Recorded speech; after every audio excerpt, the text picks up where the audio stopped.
Hello everybody, this is Anna from Making Mark Crafts and Design. First of all, I'd like to say that I hope you're all well and staying safe and keeping yourselves busy. I've decided to do a series of little tutorials at different ways of how we can print onto fabric using items that we mainly have at home.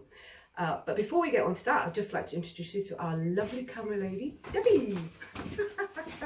Hello Anna. Hello Debbie, how are you? I'm good. I'm really looking forward to this. I really enjoyed making it, and it cheered me up when everybody's feeling a bit miserable because of everything obviously that's going on. This is a great way to cheer yourself up. Thank you. It is fun actually. It is fun. It is fun. I did have a lot of fun. So I decided to start off with, I was going to focus in the kitchen. So what implements in the kitchen did I have that we could use to print onto fabric? Okay, so here's the first one. All right, and that was using 2 forks and the tips. We then went on to this one, which I don't know if you can guess, which is the deep fat fryer. Scoop, yeah. So again, printing on the back. Here we go, here's another one. Don't know if anybody can guess what that is. No. Okay. Spaghetti. Spaghetti thing. It's great. Great way of using that. I then went on, I tried this. I tried different ways of doing this. Because it's quite flexible, I actually put the paint in the tray and did it that way. But I also tried by putting the paint with a sponge. And I actually got 2 different effects. So the bottom one, which is heavier, was using a sponge, and the top one, which is lighter, and you get all these nice little crinkly patterns there as well, was putting it onto the tray. I then, here we go. So this one is a pot stand, which I really like, but it's very, very soft. The nodules are very, very soft, so it's quite a delicate one. You need to have a little bit of patience for that. As you can see, I tried different ways of doing this. Obviously that's got too much paint on it. This one I pressed too hard and the nodules went that way. But eventually I got round to getting it to the right thing and tried different colours. So that's another way of doing it. And then Debbie came up with this great idea, using the basket to get a grid. So again, put the die on the bottom. The green one, you can see it's come out quite well because I used quite a thick sponge, which I'll tell you about in a minute. And the blue one, I used a very thin sponge, so it didn't pick up all the grids. And finally, there's this one, which I love, and that's the one that I focused on to make this lovely little bag, is, yay, the potato masher. You can really, have a good dig at it. So the idea is just anything. You can use, if you have children, some of their toys, see what they come out like. Someone did one with Lego, which looked really, really good. Children actually love doing this as well, though. I've done that with my grandchildren, and it's great fun. That's true. They will enjoy it. It'll be quite adventurous. So, okay, what you're going to need, we need some spatulas to get the paint out, some sponges, okay, little dabbers, fabric paints. So these are water-based fabric paints. They're non-toxic, which means that if they go on this implement, you can wash them off very easily. They are specifically for textiles, although you can use them on paper as well. If you don't have any fabric paints, we do actually sell them on our website as well. So then we have 24 colours, so got a really nice range there. I'll give you details of that later. And I don't know if I said this, but we need a tray, a paint tray, so that's where we're going to put that on. Obviously you need your item and space.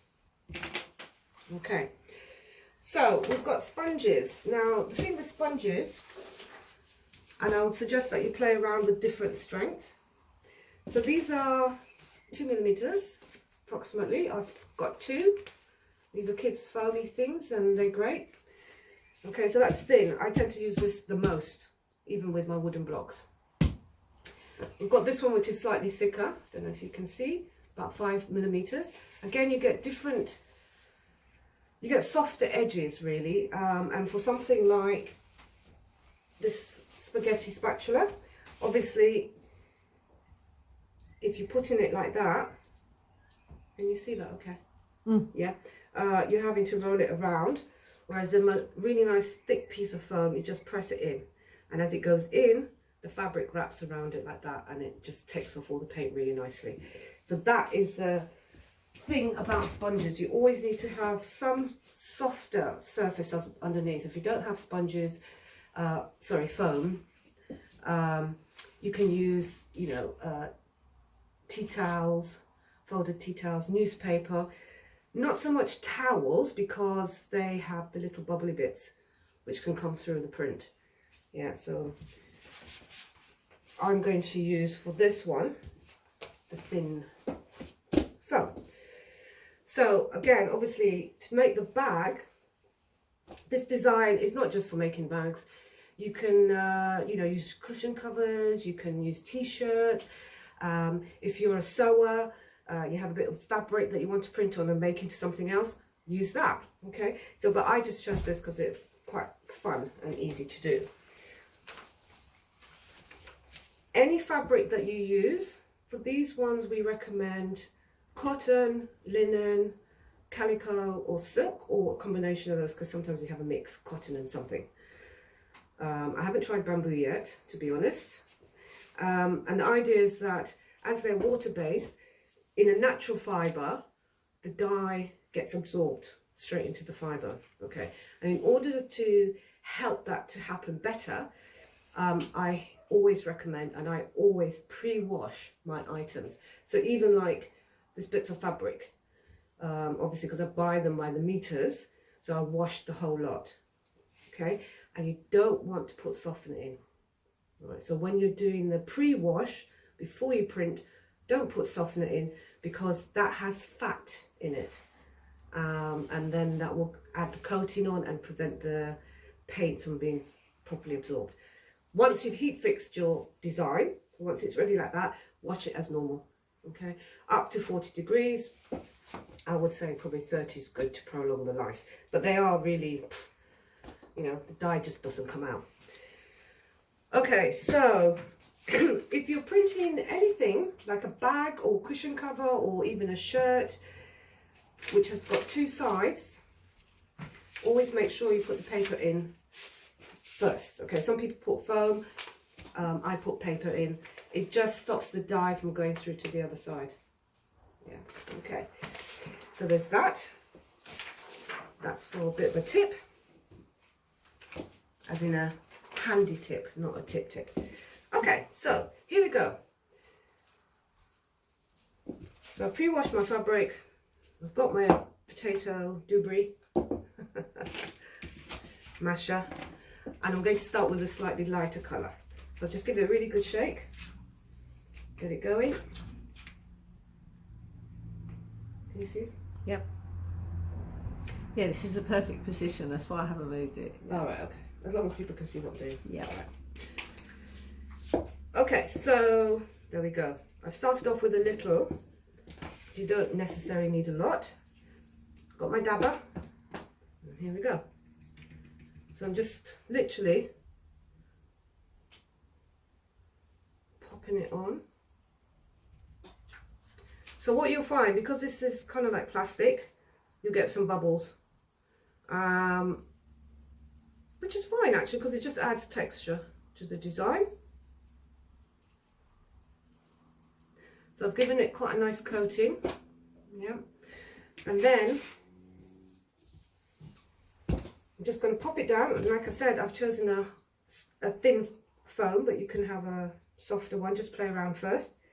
Just pop it in, press it really hard, like I'm mashing my potatoes. With a slight wiggle, and there we go.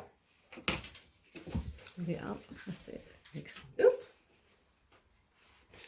So your first part of the design. So I'm just going to do a random design. You can make it more sequential depending what you're printing on.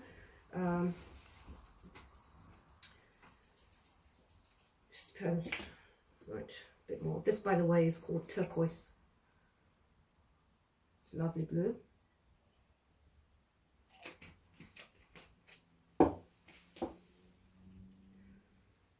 Okay.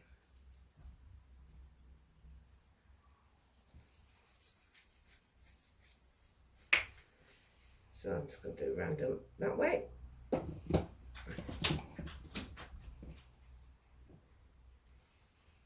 I'll do one more in this colour.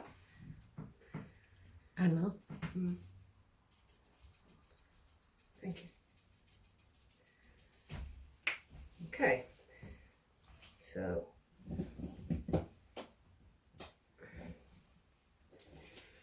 okay, so there you can see I've got a little blob there. That's going to have lovely. a little extra paint, but that's fine. Now I'm just using a damp cloth. Obviously, you know, you can go rinse this under the tap, but we're doing this video, so I don't want to keep dashing in and out. Okay, so next colour, I'm using a slightly darker blue. Give it a really good shake. This is slightly thicker. If your fabric paint is too thick, you can just dilute it with a little bit of water. Okay. So do the same process.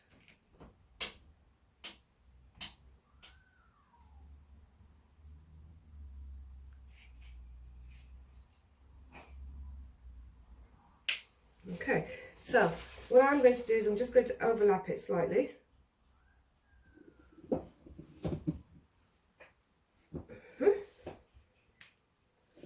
So there you go. If you want a more solid colour, okay, so you don't like having the white bits, but I like that because I think it makes it feel a bit more textural. Just get a paintbrush, dip it in your paint and just paint over it. Okay, so that's a little tip. So the next little tip I'm going to give you, always have a little bit of paper. If you come to an edge, all right, overlap it like that.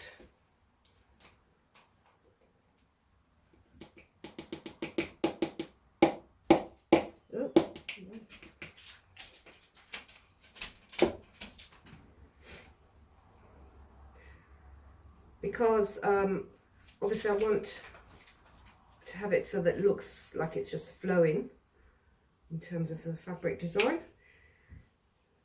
So I'm literally, no, let's do this way. No, we'll do that way.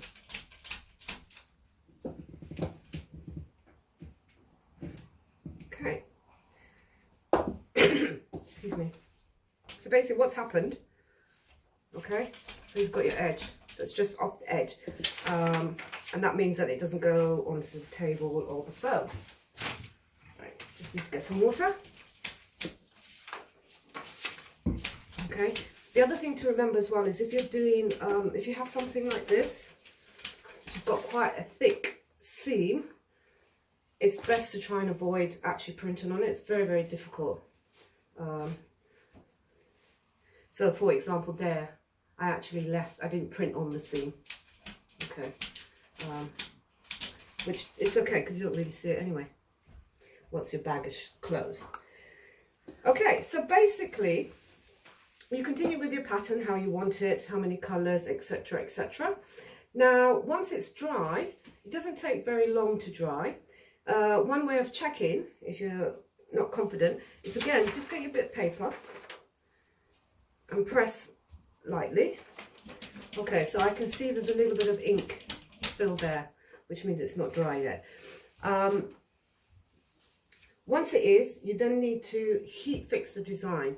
So the way that I do it, and again, you will probably see different variations of this, but I use some greaseproof paper. I use the white one, not the brown one, simply because you don't want the colour of the brown paper. The reason why I use greaseproof paper is basically, unless you have two irons, okay, so I actually have two irons. I have one which I use specifically for doing the fabric heating, which I've never put any water in, because you don't want the water to get onto the dyes, because it will then cause it to blur, okay, bleed, that's the word. So I always start off with putting my greaseproof paper onto my item like that. And then when I do the ironing, initial ironing, I just press it down. About 5 seconds, lift. 5 seconds, lift. And you do that for about 2 or 3 minutes. And then I will take the greaseproof paper off and iron direct. Again, once it's been heat fixed like that, when you come to washing it and everything, you just iron it as normal afterwards. Okay, so we've almost just run out of our scheduled time, but I just want to say one other thing. How I got this lime green. Basically, I used my lime green textile colour. I put a little bob in there, but you can put a little blob in there, it's okay. And then I just got my paint brush, literally, let's do a little bit, there should be a little bit here. I'm going to use that. Okay, so I've got it on there, and I literally just painted it straight on, like that. Again, while you're doing this, make sure that the paper is in between your fabric, if you're doing it like that, because it does go straight through. Alright, so you do need to make sure you've got your paper in between there. And obviously it's much thicker, you've got more paint in, so it's going to take longer to dry. So really make sure it's dry before you heat dry it. You can also heat dry them in a tumble dryer, the highest heat. I've never tried it, so I'm not quite sure how that would work out, but I imagine it's the same principle. Anyway, so I hope you've enjoyed that little tutorial on what can I use in my house to make some nice fabric design. So the idea is that next week I'm going to come up with something else, from something that we have in the house that we can use to make a design on fabric. In the meantime, if you would like to order any paints, just visit www.makeyourmark-crafts, that's plural, and design, craftsanddesign.co.uk. So www.makeyourmark-craftsanddesign.co.uk, and go into our little shop tab and drop down on there, and you'll be able to find these. So thank you, and see you next week, and take care. And Debbie, Bye everyone. Happy crafting. yeah, happy crafting.